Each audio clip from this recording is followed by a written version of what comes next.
Hello, everybody, and welcome to The Beacons Are Lit, a Lord of the Rings podcast. I'm the host, Mike Marback, and today I'm joined by Matt Guerin. Hey there. Stacy Lyons. What's up? And back on the throne, Kelly Conrad. Howdy. ROTK, Return of the Kelly. I Yes. came back a queen with a throne. This is so flattering. Well, we were saying that Kirsten was not a new member of the panel, although a great guest. She was but a steward of the panel. Yeah, we insulted her to her face. We called her Right to it. Right to it. No, Kirsten's great, and we'd love to have her back. Yeah, I was actually super jealous and excited that you guys got to podcast with Kirsten Lacerda because she's a gem. Yes. She is so much more of a book fan than any of us, and had so much knowledge that it made me nervous. Yeah, we'll have to have her back with a full panel as well. So she will continue to school us. Mm-hmm. All right. So, Kelly, I would like in a moment your hot takes on that last part, because I'm sure you've watched it fairly recently. It was our titular episode. It is where we got like what you guys Beacons Are covered Lit. last episode. Yeah, I'm not asking for your take Not on the podcast recording. Yeah. Okay, because that opened up a can of worms. Yeah. In a moment, before we get to that, I would like to remind people that you can go to iTunes or other Spotify, Prime, wherever you can find us. We're on just about everything. And rate and review the podcast. See, here's the thing. We are not good with doing these consistently. So people, what is happening is people are like, oh shit, here's a great podcast. And then they reach the end and want some more, and there ain't any more for a while. So we need people to get back into the habit of rating and reviewing. And we promise that we will wrap up Return of the King and have some other special episodes. And then we'll be covering the Rings of Power once that is back. News from the Mark, I guess, is that it has finished filming. So there's that. During the strike? They had finished filming prior to the strike. Yeah. What had happened was that they were able to continue. They had their scripts and everything already finalized or whatever. So the writer's strike didn't impact them. And then they finished before the SAG-AFTRA strike. Seems like they'll be able to get things put together, whether or not that is just like, hey guys, word is there's a strike coming. We might want to pick up the pace on these things. I don't know. We'll see how the quality goes up or down, and it'll be funny to see how that writing comes across, because I know there were issues with some things last time around. So people will be saying lines like, fill this in later. Like, I need my blank. Line. Yeah. Line. The last 5 episodes are just totally improvised. Yeah. I would be so happy if that were the case. Mm-hmm. It sounds so exciting. Yeah. I also want to say that this podcast is part of Crossroads Comedy Theater's podcast network. And starting today, we have launched a fundraising campaign because Crossroads is converting into a nonprofit. We feel that that is the best way that we can reach our goals to serve the community, and something that better aligns with our goals in general. So we're going to be fundraising for our upcoming Fringe run, and then there will be an ongoing campaign. And then next year in 2024, the future, we will start more earnest fundraising with and grant seeking and all of those sorts of things. But the link to that, if you want to give, if you want to support the podcast, which is supported by the theater, there will be a link in our episode notes, and you can go online and give a few bucks and help support us. Give like four bucks, like one for each of us. $4 of your dollars. Like if you have $4, like we could use Mhm. $4. And if Yeah, you it can give is. 4, you might as well give 5. And so on from there. Etc. Etc. Etc. See this? Yeah, Stephen Colbert, I know he's one of our longtime listeners. We will name a room or the theater itself once we get our own space. The Stephen Colbert comedy stage, something along those lines. You can think of something better. We'll even name it something Lord of the Rings related. Underhill. That will be our stage, the Underhill stage, forged from the stage of Narsil. All right. So check out the episode notes for the link to throw us some dollars, and also again throw us some stars on your ratings. All right. Give us Kelly. 5 stars and $4. Yeah, 5 and if you can stars, give $4. 4 stars, Tell you can 3 probably friends do about 5. it. Listen to each episode 2 times because we get better on the second time. And let us be your number 1 podcast. Yes, please. Wow, Stacy, you nailed that. Well done. Kelly, what is your I wrote it what's down. It's written down. your take on the episode you missed?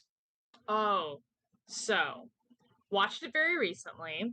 Bummed I missed it because that is the name of our podcast, and I do always forget how absolutely epic that scene is. Yeah, it is. It got me like as it was happening, I got so excited that I had to stand up and walk around.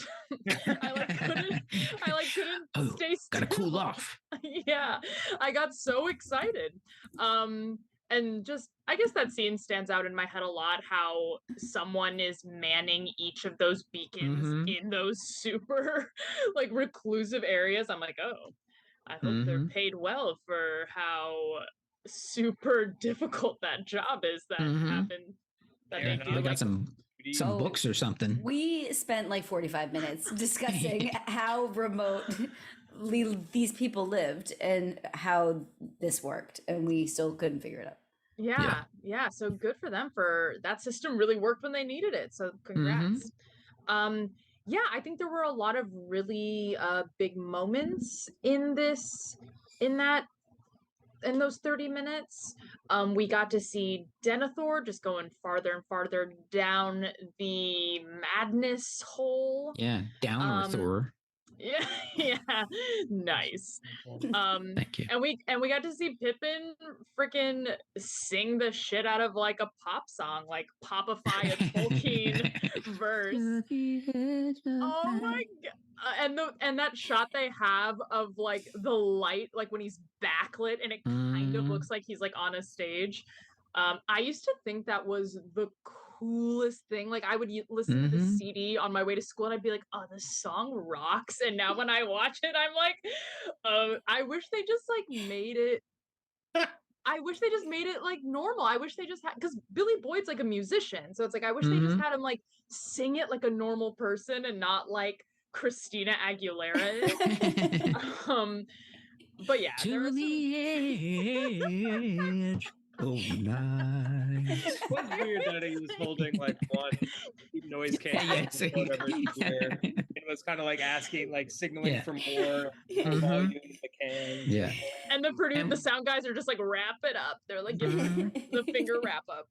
And we also didn't talk about sorry to interrupt you, Kelly, is that at the very end when he's done singing, he's like he's like he's watching the montage with us.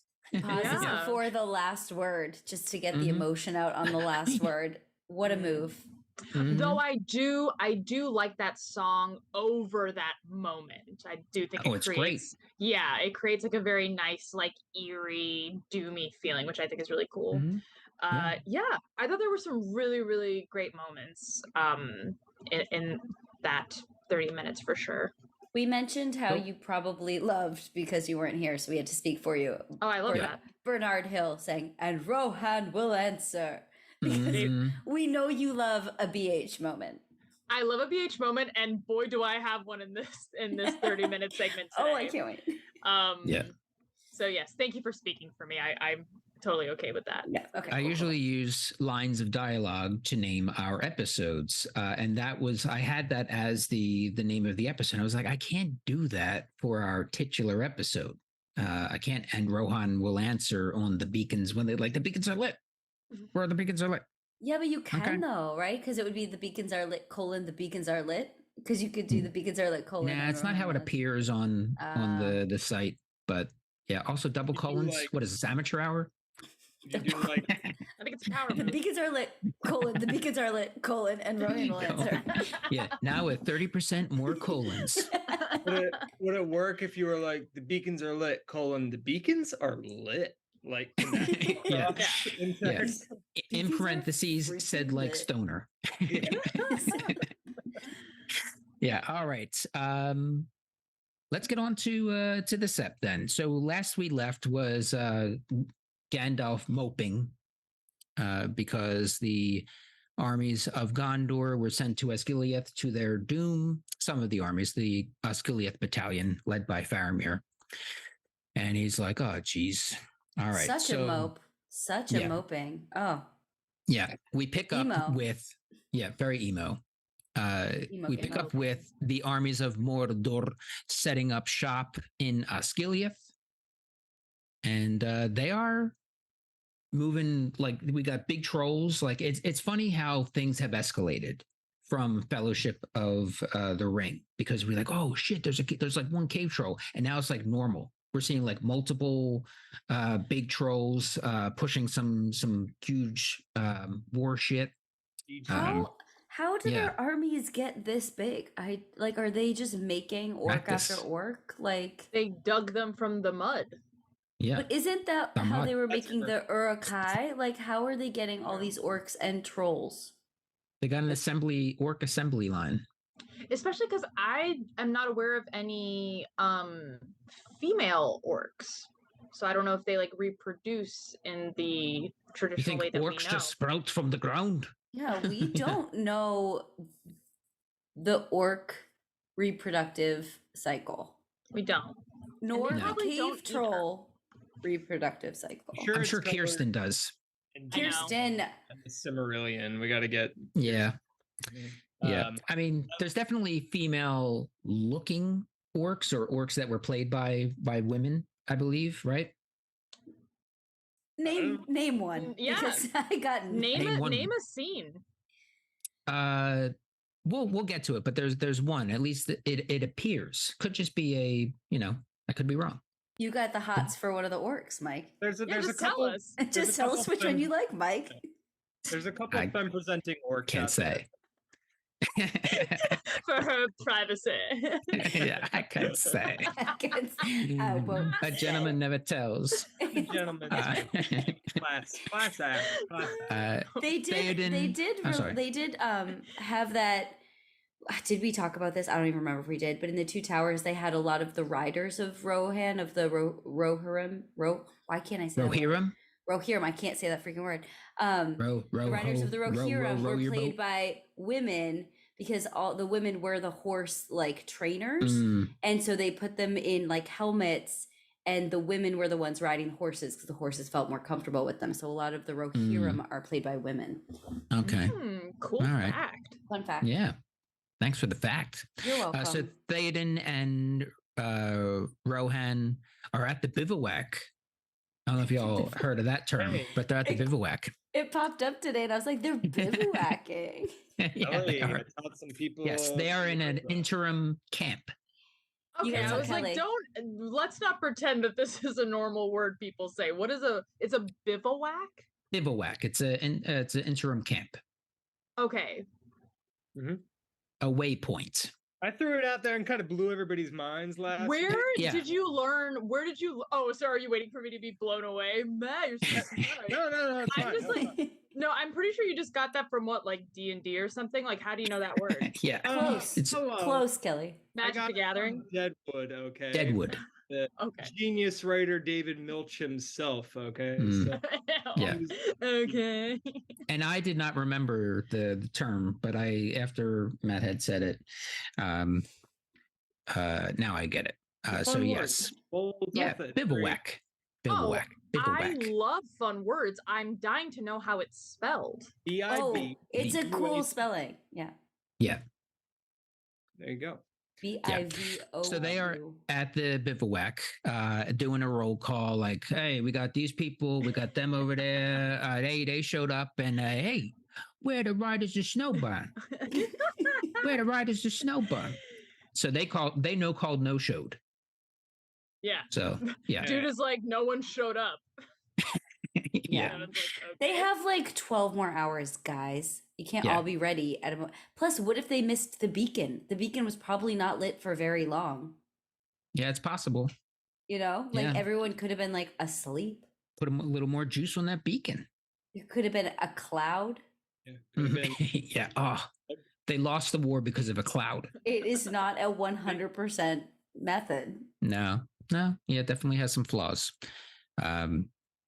Maybe send a horse. Let them know. Wake them up. Maybe they just hit the snooze. Who knows? All right. So the horses are getting restless and the men are quiet. Horses are restless and the men are quiet. They're nervous in the shadow of the mountain. And it's the road to the Dimult that they're looking down. And all of these scenes are very Peter Jackson getting in the Frighteners-y sort of face. There's also some evil deadness that comes out within these within the dead stuff. I freaking love how haunted this segment gets. It is so haunted. It's so spooky. It really, really leans into the fantastical, which like Lord of the Rings, it's like, yeah, we like, it's like orcs and magic and power, but there's a lot of just realism, right? And like the nitty gritty of humanity and mankind. This is so haunted and fantastical. Yeah. I love it. Well, and I love that they stopped at this mountain also. Just like go past it. Why'd you stop here? If it's so scary, put your bivouac elsewhere. You can't just move a bivouac. They didn't just stop at it, right? They climbed like this huge zigzaggy switchback mountain pass up to an area that's just in front of this road. So I have zero comprehension of. I think they have to go back down the mountain and go around. I don't know how it works. Oh, I love it when it's like we see this sprawling bivouac, and then we see that like really steep. I'm gonna get some mileage on that one. Oh, yeah. And then we see like the trail up to their camp, and then we just cut to them on top of the camp. I'm like, how long did it take you to get there? We ain't got time for that. We ain't got time for that. Just cut it, Jackson says. And it's the door under the mountain. That mountain, and you got it was Aemir, right? It's like that mountain is evil. As he's like getting ready, he's like, the mountain's evil. Stay the fuck away. Now with 30% more getting to the bivouac, we just follow them up the mountain.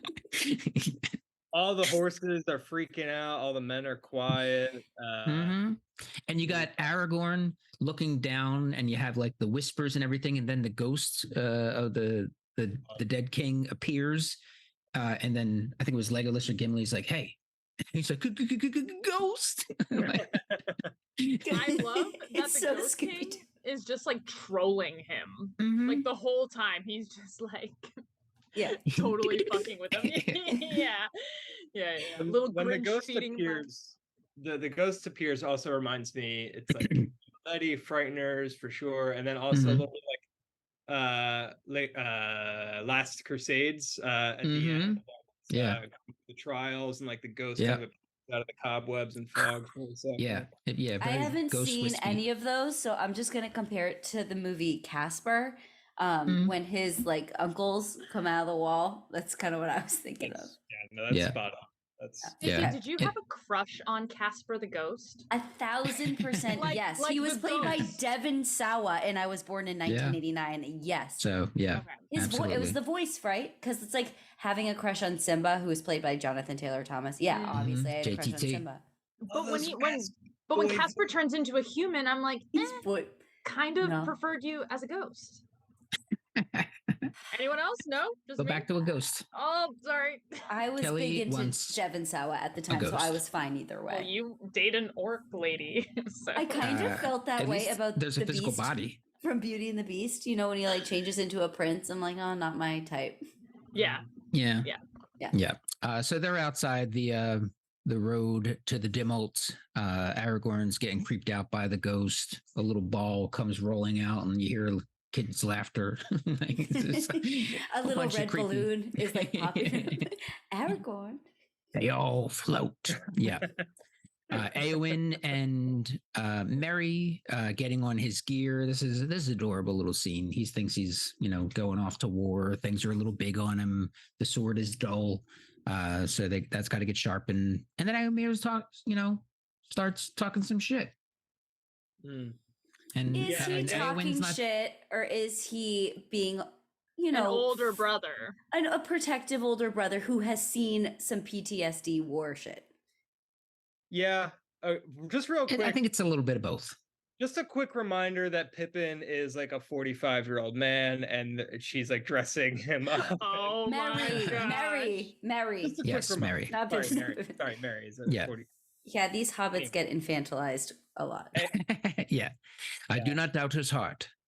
Only the reach of his arm. That's such a good line.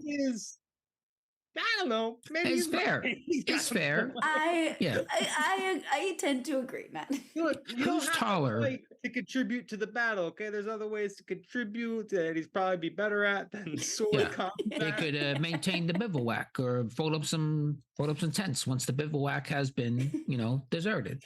Maybe Mary can for Eowyn. No, okay. Eowyn, she's great. She'll prove herself in time for sure. Mm-hmm. But for Mary, maybe sit this one out.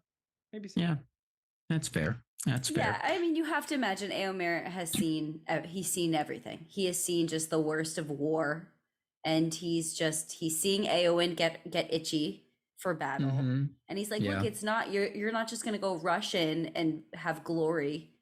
Little does he know, but realistically, that's not how it works.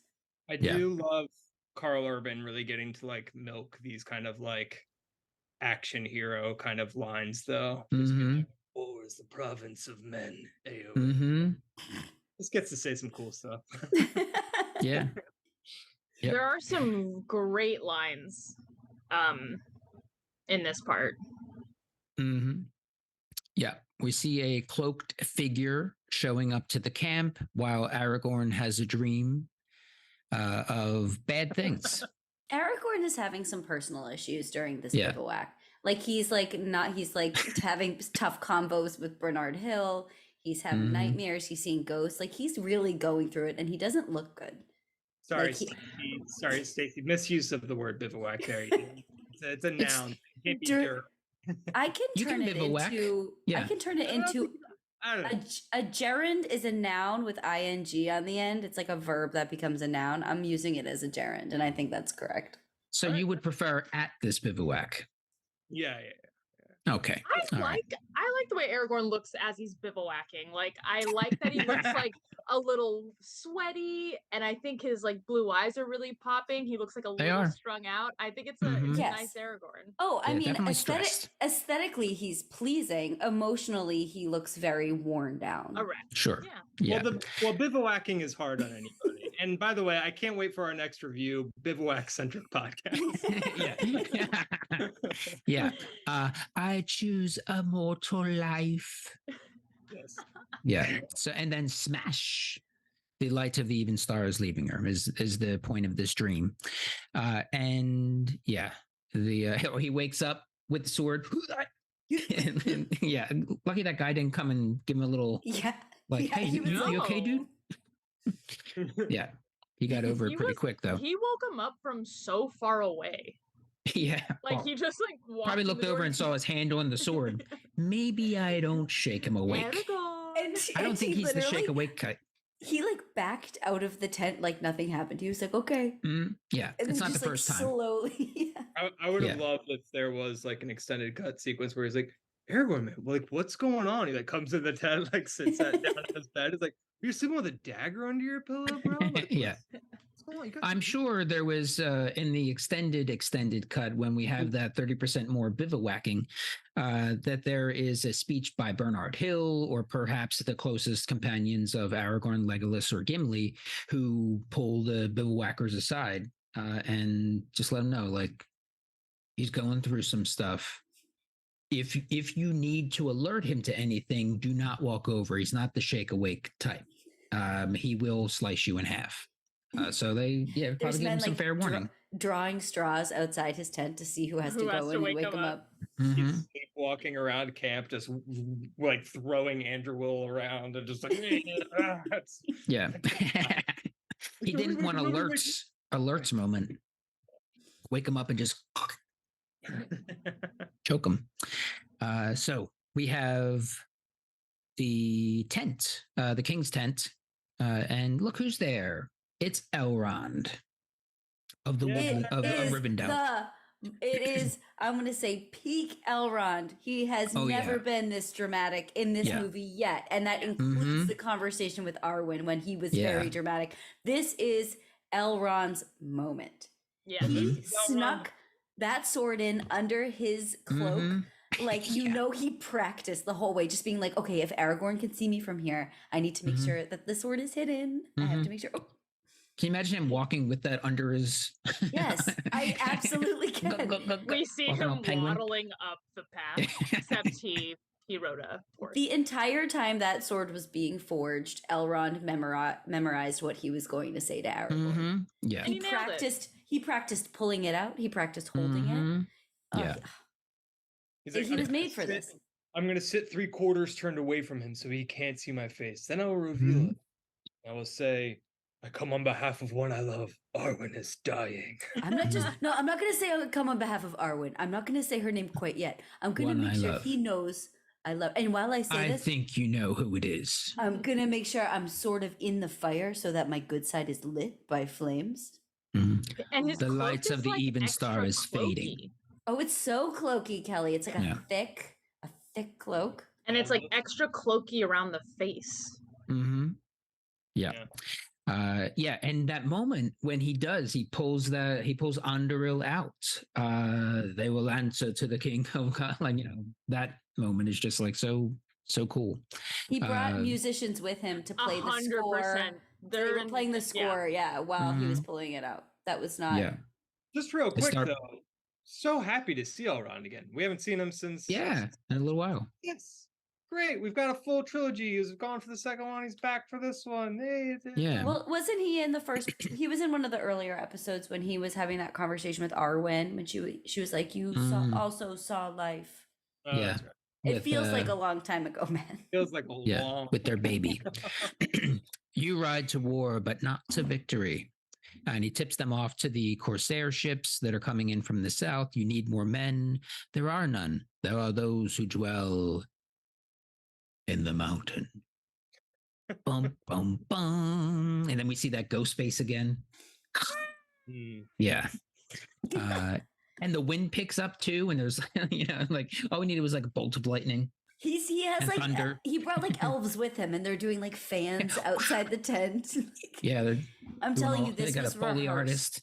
It's a real theater production. It's a radio play. This is why I think that Elrond may snatch the most dramatic away from Gandalf. I think I might have made that argument in the Two Towers Lost episode, but I can't remember. But this is Elrond meeting the drama of the moment. The stakes have never been higher. They need this. The troops need this. Biggest battle in the history of the world. So you need this. Yeah, if he had shown up and just been like, here, Aragorn, here's the sword that we reforged for you, Aragorn would have been like, I just woke up. I need a minute. You're like killing my daughter, right? They will totally killing my daughter, dude. P.S. Arwen not doing so good. Yeah. We might actually be too late. Sorry. Arwen really buried the lead. So yeah, they will answer. Those men answer to no one. They will answer to the King of Gondor, Anduril, Flame of the West, forged from the shards of Narsil. Yeah. Pretty great. Also, he named it already. I thought that was I mean, you made the sword, you reforged it. It's a big deal. But also, isn't it typical that the owner of the sword is this being leased? I thought it was the name from before. Kirsten. Yeah, well, Kirsten, where you at? Because Natharda. Isn't Narsil the? Just Google. Wasn't that the previous name? I can see Casey's face lighting up. She's on it. Yeah. All right. So we may get an answer to that. We may not. Just don't put it in a review. I was nervous when I was nervous when Vigo unsheathed it, just knowing how unpredictable he is with the real swords. And I was like, dude, be careful. Like, you're gonna hit Elrond in the face. It looks Sauron will not forget the sword. Yeah. In the books, it looks like Aragorn named it Anduril. Okay. So yes, I think you're right that Elrond prematurely named it in the movie. Gotcha. All righty. So I would love a scene where Aragorn's like, Anduril? Yeah, he's got a dry erase board. What's wrong with Anduril? You don't like it? It means Flame of the West. Oh no. I just thought I would get it. I just think maybe we throw a few more out there. We have the put aside the ranger, become who you were born to be. Great line. Great. Put aside the ranger. Yeah. And then he's trying to sneak off and everybody's getting him. So he took like the most visible path out of camp. Eowyn's right on his tail. And he's just breaking hearts on the way out the door. He's like, sorry, babe, gotta go. I'm not the one you're looking for. You're not going to find it here. He looks stressed. Like, wah. Everyone is like so like anxious that Aragorn is leaving. They're just like, you can't leave on the eve of battle. It's the eve of battle. And everyone's just like jumping to their own conclusions. And it's like, don't you just trust that he's like gonna go do something important? Like, chill out, Rohirrim. Why are you leaving? Are you bored at the bivouac? Yeah, they're like, he doesn't believe in us. Just like, dude, bivouac. I told you it was a lousy bivouac. Not fit we should for have the King of Gondor. Party or something. What do we think about his little breakup moment with Eowyn? Do we feel like he was respectful in their friendship, or do we feel like he let her on a little bit? Do we feel like this was very appropriate? What do you guys? I think Aragorn handled it perfectly. I think he did everything right. I think Eowyn was in a situation. She's gone through a lot. Okay. She put a lot on him. She put a lot into Aragorn. Too much. And too fast. And being like, it is but a shadow of a thought that you love. And then her like mortified facial response. I'm like, oh, I'm sorry. You really thought this was like something. This is like, yeah. And Théoden didn't help matters. No, Théoden they looked at each other and he was like, good one, good catch. So happy for you too. Worse. If you guys want to use my royal chambers at any point, like let me know. I agree. I think she put a lot into it. I think he knew. Bivouacs are rocking. I think Aragorn always knew how Eowyn felt, but I don't think he let her on too much. I think he was being very kind to someone who needed kindness. Yeah. I also think there was like so much going on, and I'm sure there is some kind of connection there. And I'm sure Aragorn did like enjoy her company and enjoyed the attention and probably like liked and respected her, but it like didn't mean what Eowyn took it to mean. Yes. Yeah. Isn't that what he says? Like, I wished joy for you since the moment I saw you. Like, he can recognize she's beautiful and she's got a lot going for her. Nice. And she makes a good friend. Her line when he's like, why have you come? And she's like, not know. Do you not know? Yeah. Yeah. Oh, do you not know that Miranda? And what is she like? Good. Is she like 22 and he's like 90? Here's the thing. I think she needed to be. I think casting wise, I don't know. She doesn't look young enough for as emotional as she's playing. If she's any younger, Matt, you're not going to like her as an actress because you don't like kids or teens. We've established this on the podcast.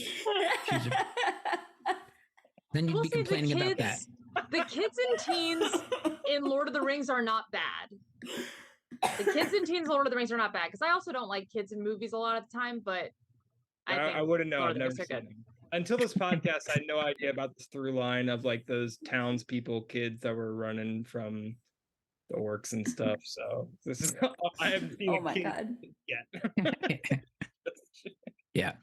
We have Legolas. Yeah, I think she was just emotionally stunted based on how locked away she was, and Grima and her parents dying. So for sure, it's a lot. She may be a little older than 17, but her cousin dying. Yeah, she's shit. Okay, anyway, sorry. Dad possessed. So we have Legolas and Gimli also catch him. We're going with you, Lottie. Yeah. Aww. You don't know us better than that. Yeah. Right. I do love, like, that was kind of a moment where I'm like, oh man, they like are really have his back. Like Gimli, like they will go wherever he goes, and it made me feel very warm inside. But before we go into the mountain, wherever they go. Sorry. What song is that? Whatever they go, whatever they do, they're gonna go through it together. What is that? You don't know that? I think it's a Muppets, right? Oh, isn't it? Kirsten. Yeah, Kirsten. Yeah. But before they go into the mountain, there was one of the like Rohirrim are freaking out that Aragorn, like Legolas and Gimli are leaving, and they're like, "Oh, what's going on? What's going on? Eve of battle!" And then Theoden comes out because the guy's like, "We can't win this war," and Theoden's like, something like, "Yes, but we will meet them in battle nonetheless." Isn't it Aragorn? Isn't it Aragorn who's like 6,000 is not enough against the gates of Mordor, and Theoden's like, "Grow up, like I got this." Yeah, it's like the roles have reversed. To that point, Kelly, we're gonna lose this fight, and he's just like, "That's correct." Well, it's almost like that's not the point, right? Like, yeah, that's not the point. It's like, what matters is that like we fucking try our hardest, and we like do right by like our name. It's like very foolish, but still inspiring, and probably exactly this is why Theoden's like a good king. It's like in those moments that he really like comes through. Yeah. I just want to politely disagree really quick. Go ahead. I think like I agree with, I think Theoden wants that to come through, and I think, I don't know if it's Bernard Hill, I don't know if it's Theoden as the character, I don't think that comes through, and I think it reads in the reaction shot of the guy who was expressing doubt, because the reaction shot of the guy who's expressing doubt is like, after Theoden is like, "Yes, and we will meet them nonetheless," the guy's like, "Well, you guys want to like fucking mutiny? Like, this fucking sucks." Like, he's like not like, "Yes, we will." Like, I don't feel like the noble cause is conveyed to the troops. Oh, so I agree. I'm not sure the troops are like, "Hell yeah," but Theoden got me. And I think you need someone to be like down for what's going on, right? Not everyone can be like scared. I'm sure the troops are still scared, but I thought that delivery was good. Yeah, maybe it didn't like reach his troops.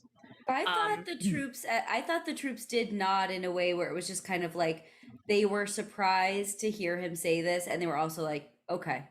Like it was like a very resigned thing where it's like, this is kind of the end of men, and they're like, okay, well, if we can fighting. And the troops are like, if we can admit that, no one could admit that at like Helm's Deep, right? It was like, I will die as one of them, like there is all hope lost, but they made it through. And this, I think, is much more like resigned than that even. Yeah. And he tells Eowyn, take up his seat in the Golden Hall if the battle should go south, and protect Edoras. But it's like basically, you have me do, I would have you smile again. Oh jeez. That's where Theoden lost me. I'm like, oh, okay, bro. Yeah. Smile more. Yeah. Really, King. Yeah. Oh, quick update.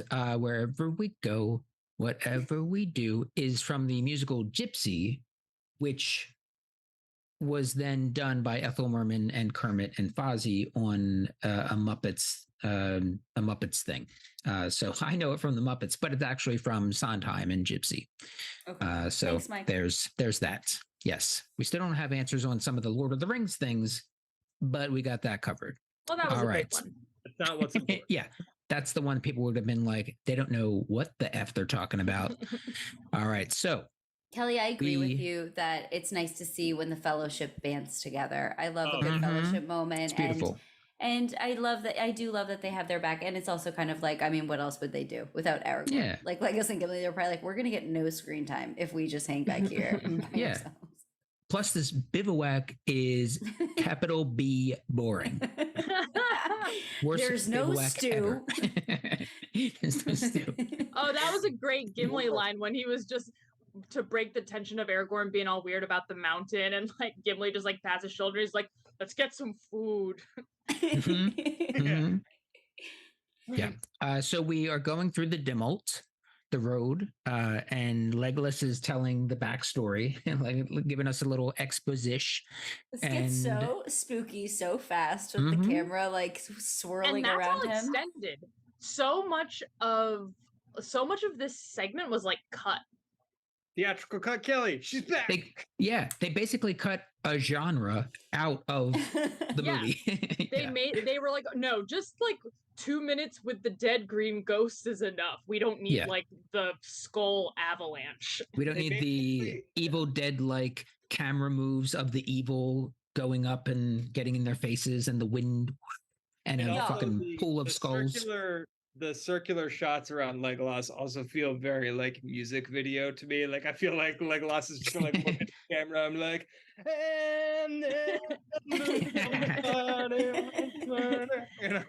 he's also touching his ear while he's like doing this speech. The road to these dead ruins is so well kept. Who is keeping up the landscaping on this mountain? I think it's just a great location scout. Like I think that's just a real like Badlands in New Zealand, and I'm like impeccable location for this sequence. But like in Lord of the Rings, who's maintaining these roads? Probably I'm sure dead. There are a lot. Yeah, there's there. The extended cut. It's the dead all like, oh, I got landscaping duty, wearing those little like orange vests so they don't get hit by horses. Yes, the very warmth of my blood seems stolen away. Yeah, the way is shut. It was made by those who are dead, and the dead keep it. The way is shut. I love how it's just like, hey, by the way, the way is shut. If you didn't catch that part, the way is shut. And Brego is like, bye guys. The horses did the only sensible thing. Yeah, Brego hightails it out of there with his horse companions. I do not fear death, and he goes in there, and then we have some fun things with Gimli. Yeah, I do not fear death. Hang on, really quick. Brego, more like Bragon. Am I right? Hey. Yes, well done. I like that you made sure that was being inserted. Hey, real quick before the joke becomes everybody, not funny. Shut up. Real quick, real quick. Yeah, and now if we go underground, but the dwarf dare not. Oh, I'd never hear the end of it. And then he kind of waddles on in there. Yeah, Aragorn's real on the nose line of "I am not afraid of death." It's like, all right, well, you just say it. Yeah, I guess you could just say it. I loved that line.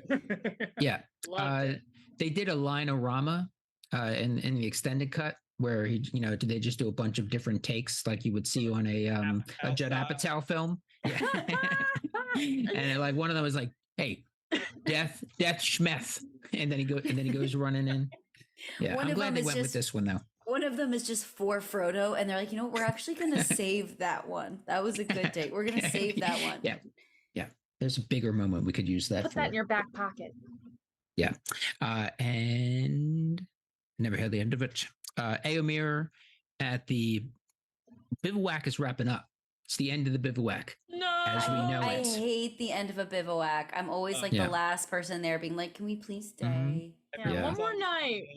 Everyone's just like burnt out. A couple days of EDM music. It sucks to leave the bivouac. Yeah. I'll see you next bivouac. Are you coming to the next bivouac? Hey, and then they put their pinkies together. 5 years, we'll be back here. We'll bivouac once again. They bury, what are those called? A time capsule? What are those called? Where you time passes and you try to capture it in a capsule. Éomer is preparing. They're all preparing to ride. Tells Merry that he's not going. Who tells him? Theoden, right? Theoden tells Yeah. Merry that he's not going, but all my friends have gone to battle. I'd be ashamed not to. And then Eowyn's like, picks him up. Theoden pulls ride with the me. Because I said so. Mhm. I'm done discussing this. Pieces out. Mm-hmm. Yeah. He calls him a burden, which is like not a nice way to leave things with someone when you're like about to go die. What do you call him? A burden? He's like, none of my men can handle having you as a burden on their horses. Oh, dude, that was and you're so like, harsh. That's unnecessary. Yeah. You could be like, think fondly of us and go protect Edoras or something. Yeah, but it's also like, it's the biggest battle of their lifetime. It's like, let the dude go. Yeah. Why can't he come? You're just all gonna die. Like, Eowyn said it when to Mithrandil that they, you know, the horses had to ride light. They couldn't ride there and be ready to fight. Can't have another 120-pound little man on a horse. Matt, why don't you want Merry to fight? You're being what's your deal? Such a Theoden. Gimli and Legolas are sharing a horse, and Gimli's like 900 pounds. Well, they're not sharing a horse now. They were up the side of the mountain. They weren't riding 3 days to battle and had to ride the horses into battle, were they? Battle. I don't agree with Theoden. Okay, Matt is a Merry denier. We've learned. And Eowyn had kind of covered it when she said, "Why shouldn't he? Why shouldn't he be allowed to fight? It's like his world too. Jerks. His choice, pro-choice." Tell him. Let's go. I'm sorry for being pro Merry's life. I don't want to get him killed in battle. Pro-life. And Eowyn picks him up as she's riding. My lady. Making me nervous. Yeah, my lady. All right. And then we are outside Minas Tirith, seeing the full scope, and shit looks bad. They are insanely outnumbered. Plus, they got all those monsters with them. And they got there so fast. Yeah. They are in tight formation. How are there so many? I don't understand it. Gothmog keeps tight ship. Who does? Gothmog. Kelly, you missed a lot of our inside jokes about Gothmog. I'm sorry to say. Gothmog is Sauron's lieutenant. Lumpy face. He's the one, lumpy face. Oh, lump face. The guy who got upset when like someone tried to help him off a warg. And did you guys notice that? Someone tried to help him. He's like, get off me. I can do it myself. He has some insecurities, Kelly, because his brother is Jockmog, and he got all the parents' attention, kind of like a Boromir-Faramir situation. Do we see him? Yeah. No, this is part of the extended cut. Now with 50% more Mog family. No, this is all dumb jokes from last week. Okay. Now you're in. Now we can go. Olgoth, though, he's got some swagger. Like, he gets off that horse and he's got like a little swag to him. He's got confidence. Yeah. Short fuse, though. Short fuse. Yeah. Yeah, real short. The city rank with it. He sounds like pretty good. Dr. Claw from Inspector Gadget. So then we are under the mountain, and Legolas can see them. Legolas can see them. Legolas can see them. He sees the ghosts. He sees them. And he's like describing them. He's like, they're ghosts, wispy. They're wearing stuff, but it's like not quite there. You know what I'm saying? It's like, unless you're going to give us good details, just don't say anything. Yeah. Then the hand was that when the hands start coming up, because Gimli's blowing them away. Only appropriate reaction in that scene was that is what anyone should have been doing. Yeah. And Aragorn and Legolas are like, oh, they're touching me. Oh. Mm-hmm. It might be the funniest beat in the movie to me. Yeah. Gimli blowing the hands away. Yeah. It's very Ash. Very Evil Dead-y. Yeah. That's a great call, Mike. Yeah. Yeah. Do not look down. And then that's one of the funniest moments to me is when Gimli is crushing the skulls and bones, and it's like crunch, crunch, crunch, crunch, crunch, crunch, crunch, crunch. King of the Dead appears. Finally shows his face. Who enters my domain? And which is a very "who disturbs my slumber" moment from Aladdin. Walked into my space. Slumber.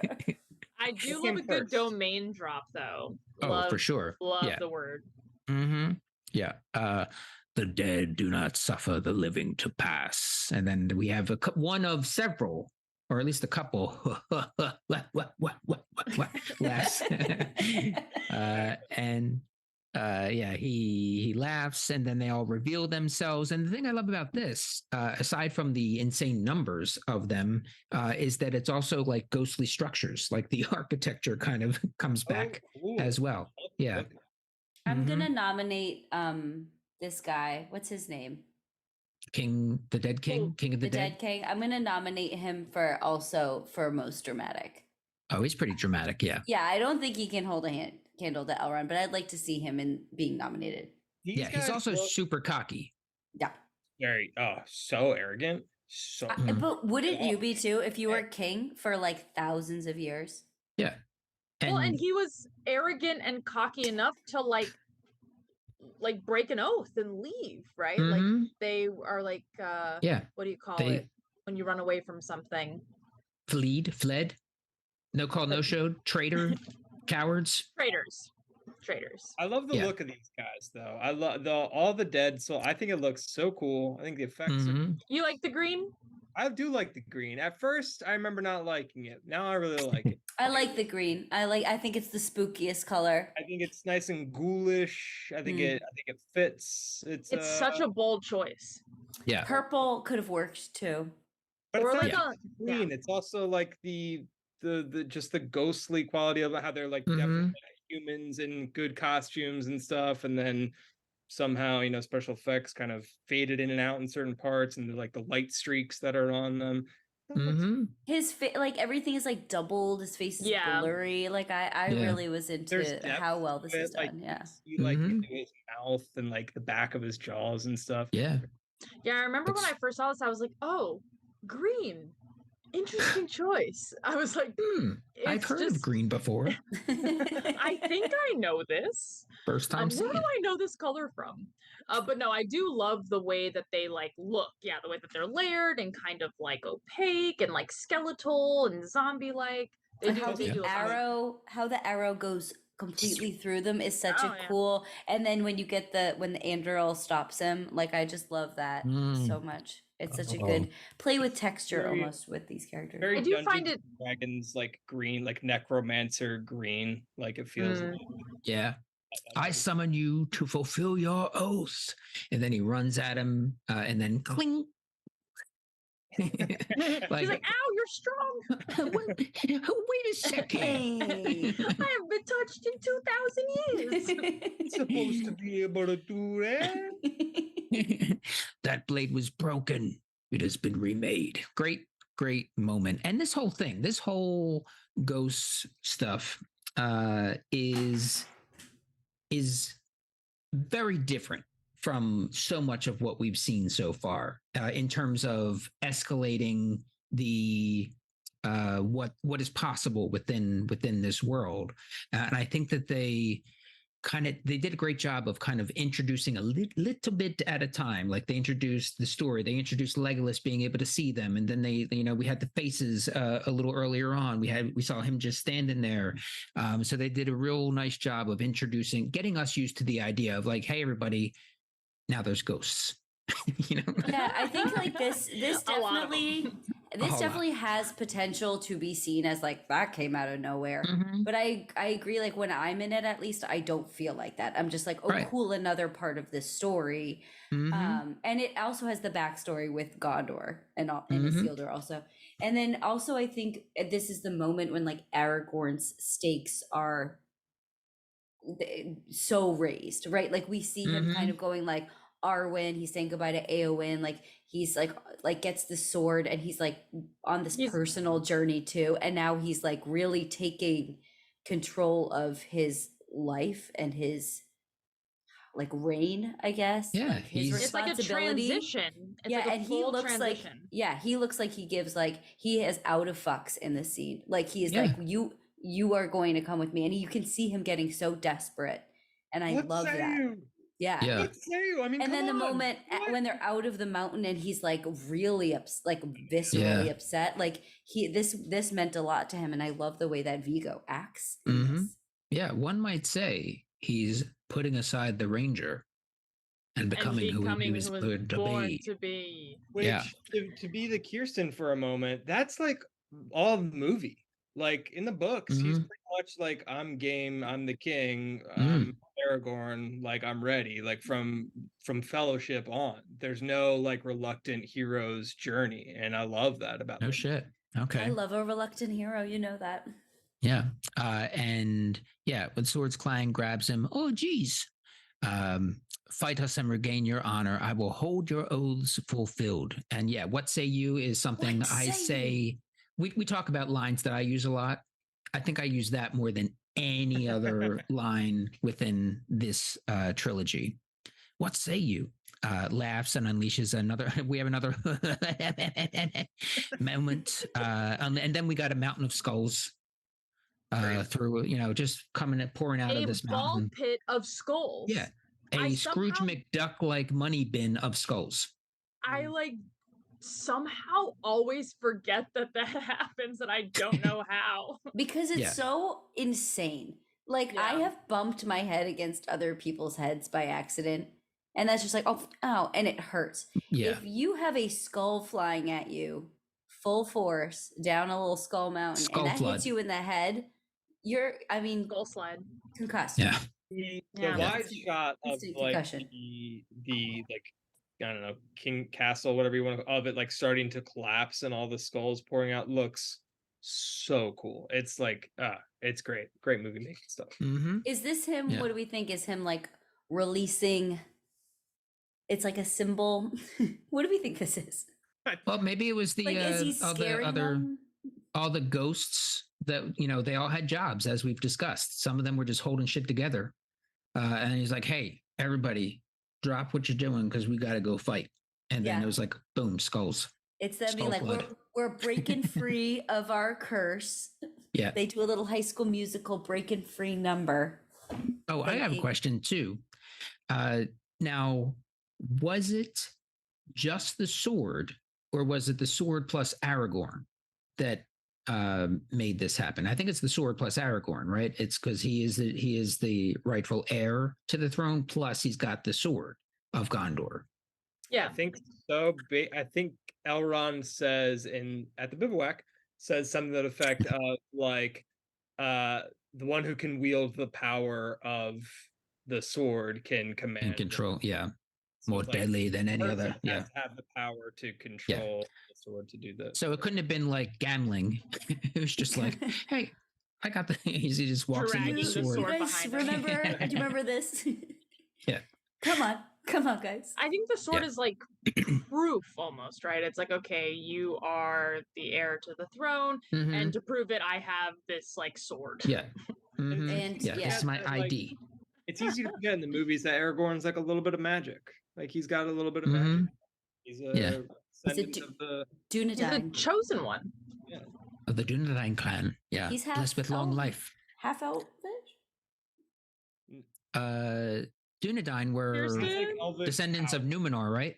Yeah, descendants of Numenor. So he has like elvish-esque powers. But isn't his mom like a statue in Rivendell, or like his grandmom or something? Yeah, his mom's a statue.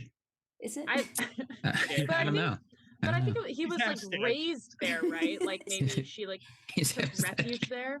Yeah, maybe he's like a quarter, an eighth, a 16th elvish. I feel like he's a little bit elvish. I think you might be right. I definitely thought that. He's part blessed. He did 23andMe. It came back. Unspecified elvish. Yeah. So he gets out of that cave, and he sees the Corsair ships, and he sees the destruction that's already happening. Was that Osgiliath and Minas Tirith? What was that? What were we looking at there? Those were southern towns. Okay, that were burned along the way. Yeah, that makes sense. And then he breaks down. The King of the Mountains, like, all right. So we did a poll, and we fight. No, I feel like he 100% knew that they were gonna do it. He was just like milking the opportunity, and then was just like, right before you freak out, we'll do it.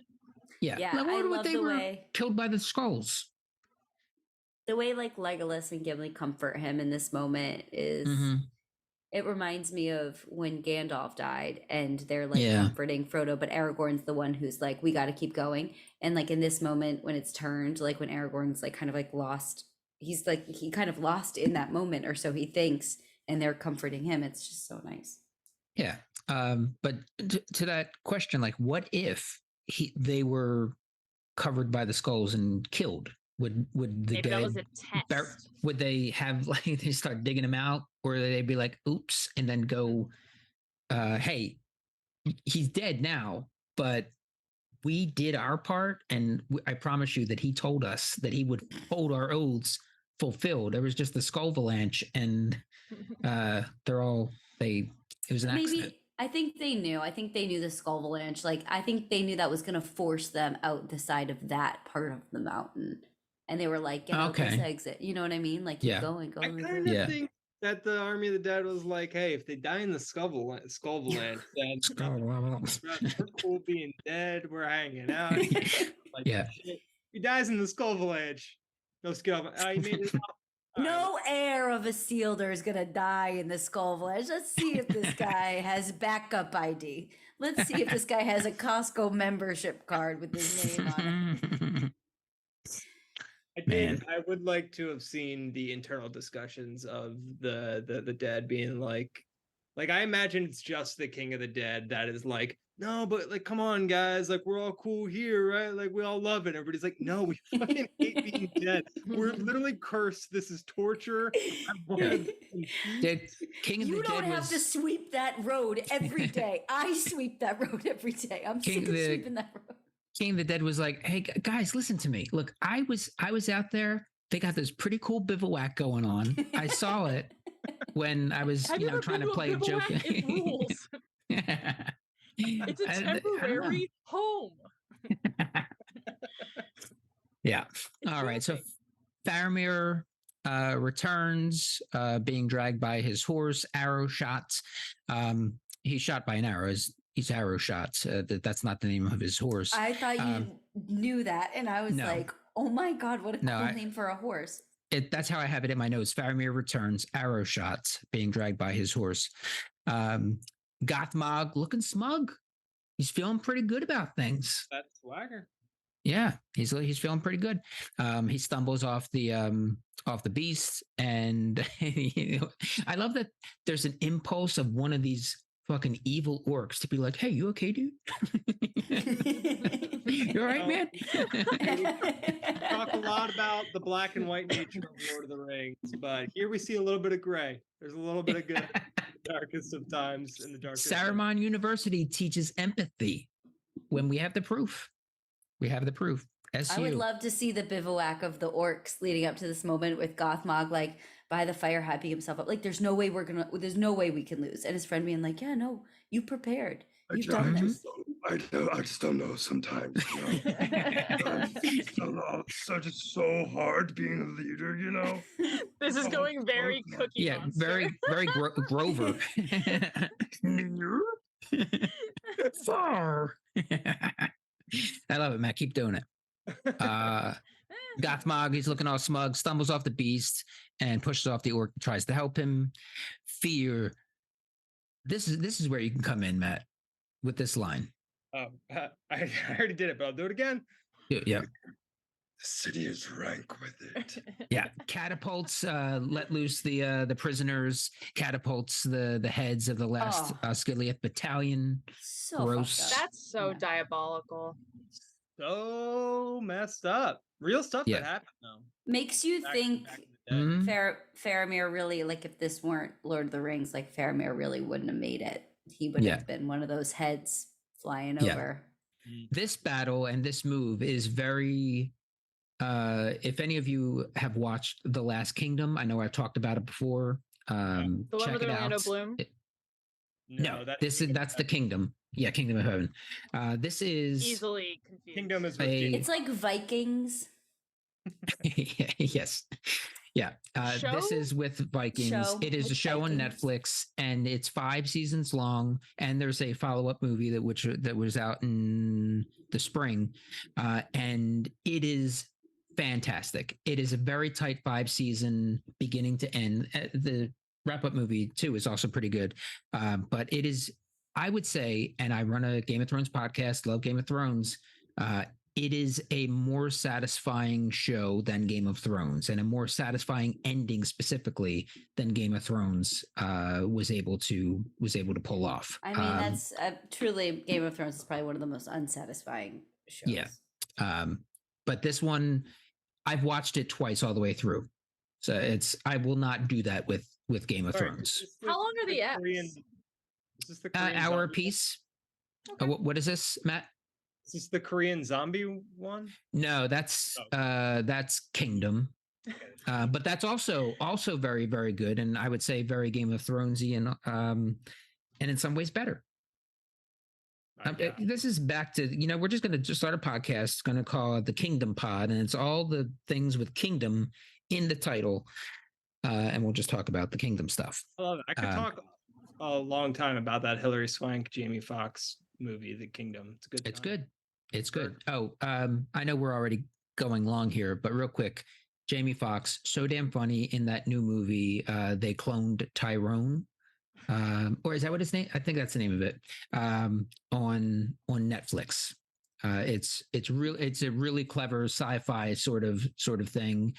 John Boyega's in there. I don't think it's from the Attack the Block director, but it's very Attack the Blocky, like just the sci-fi sort of stuff. Check it out. They cloned Tyrone on Netflix. Hang in there long enough, you get some great recommendations. Yes, the Kingdom, the Last Kingdom, and they cloned Tyrone.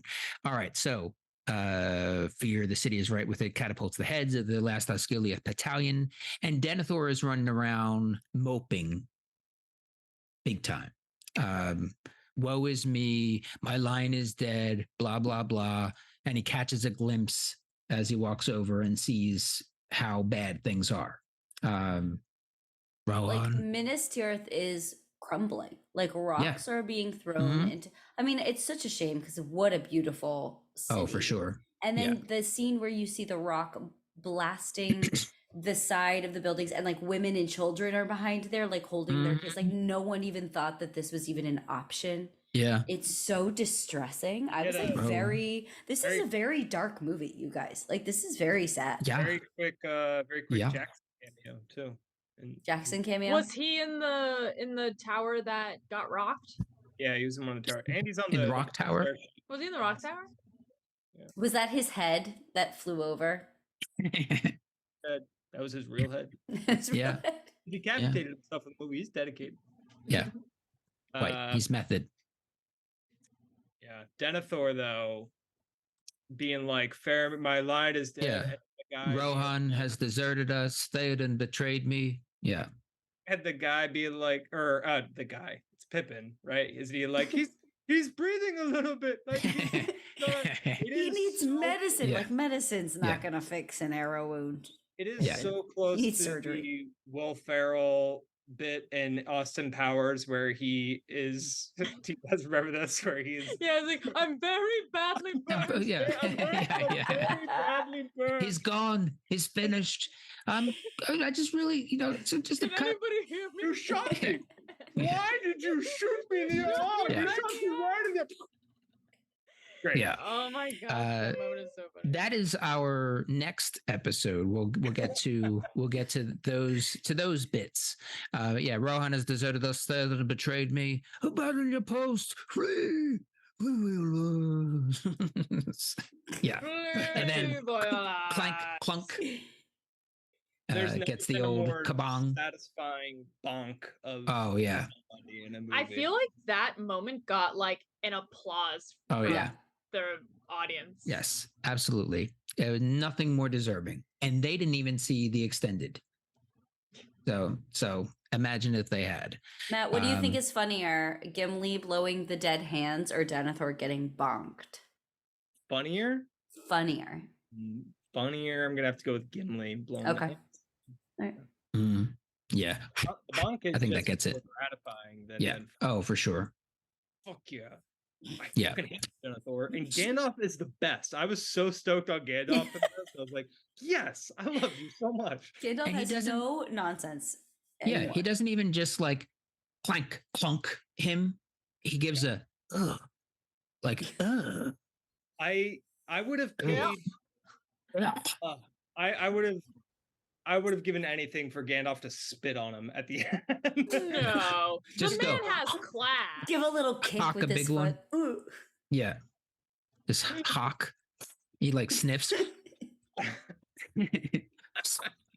And those Gandalf loogies, you've seen his fireworks. You know what those loogies are. Yeah. Oh no. Magic loogies.